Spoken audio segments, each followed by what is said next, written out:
Huh. So many people. Hello everyone, I have so much to say. I had to cut so much more. In such a short time I have to say so many stories.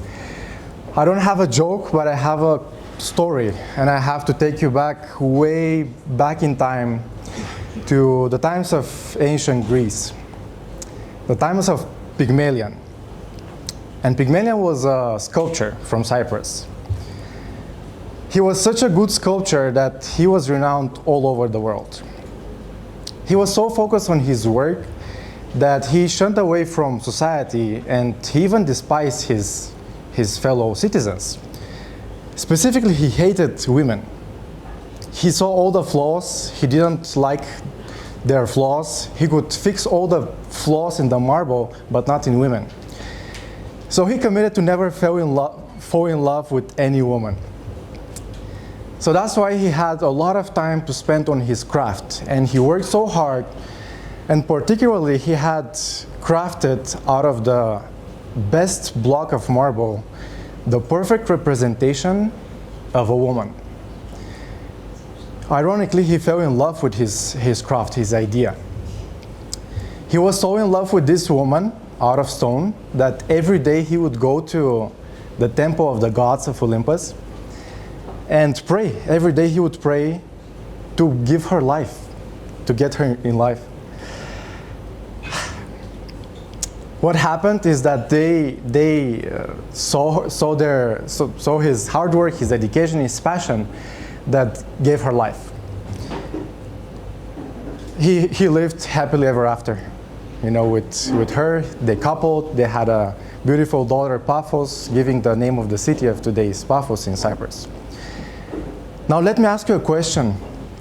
When was the last time that you believed so much in your work and you had this impossible idea that even though it seemed impossible, it still came to reality? I want to get you back in time, and you saw already a couple of slides. Thousands of years ago, way before Pygmalion was born, people draw and people were writing and depicting stuff in the walls of caves, temples, whatever. The idea was to depict their beliefs, to depict the psychology of the time they live in, but they also depicted the norm of the society they live in.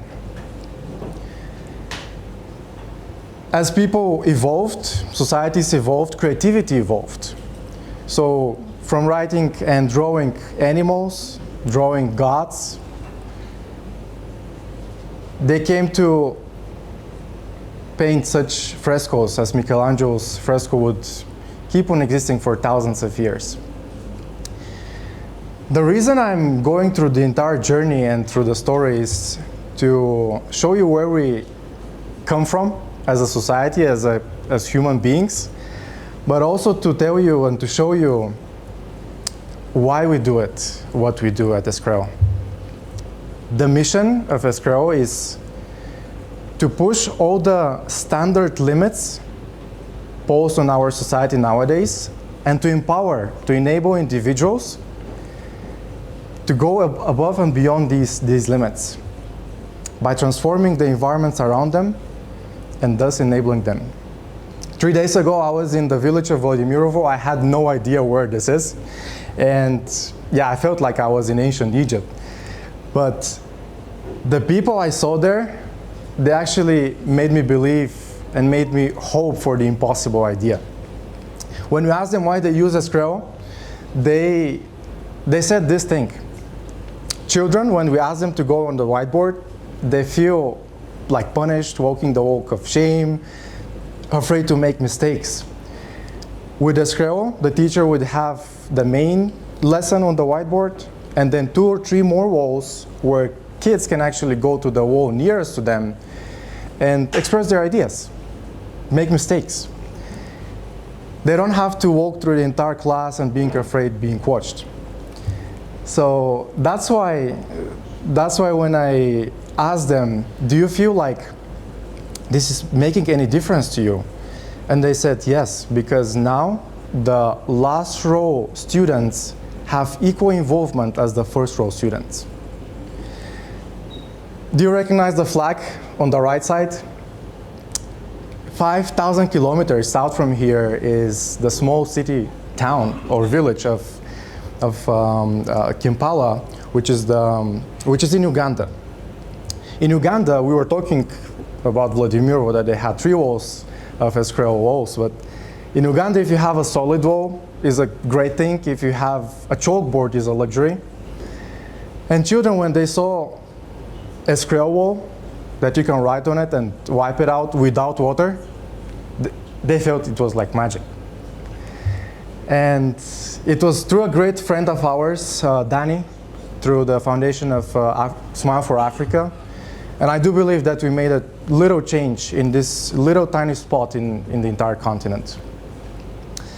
Coming back to Europe, we work with so many different names that you would recognize, and with really great bakery, the Brothers Bakers, and a lot of banks and whatnot. And each company, each organization has a different a reason why they use it, but they have all one thing in common.